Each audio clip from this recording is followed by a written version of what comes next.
মৃত্যুর পরে কোরআন শরীফের সূরা তাওবার মধ্যে আছে আবু তালেবের মৃত্যুর পরেও নবী আবার আল্লাহর কাছে হাত তুলে বলছে, আল্লাহ আমার চাচাটারে মাফ করে দেন, আমার চাচা জাহান্নামের আগুনে জ্বলবে। আল্লাহ আমি এটা মাইনা নিতে পারি না। আসমানওয়ালা আল্লাহ কোরআনের আয়াত নাজিল করছে, বন্ধু হাত নামান, আমি মাফ করব না। নামান হাত নামান, খোদার কসম এটা কোরআন শরীফের আয়াত। হাত নামান, আমি মাফ করব না রে বন্ধু। কার হাত নামাইছে? কার হাত বুঝছেন? কার হাত? আপনি বুঝছেন উনি কেডা? আপনি বুঝেন উনি কে? আল্লাহর কি হয় জানেন? কলজাটা, কলজা, ওই মালিকের কলজার টুকরা এটা। তিনি মাহবুব, তিনি হাবিব, এই কায়নাতে এর চাইতে প্রিয় ওনার কে?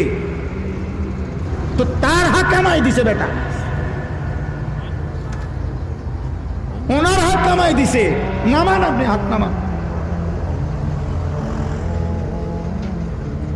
আপনি কে? আমি কে? বেশি খামখেয়ালি মনে করেন আপনার।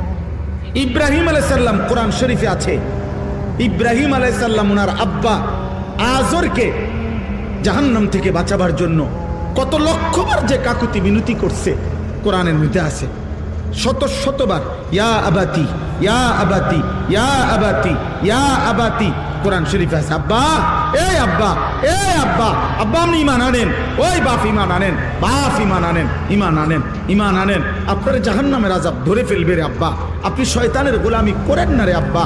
এইভাবে বলছেন। আসমানওয়ালা বলছে, ইব্রাহিম খলিল হইতে পারো তুমি আমার, আমি তোমার বাপের হেদায়েত দেব না।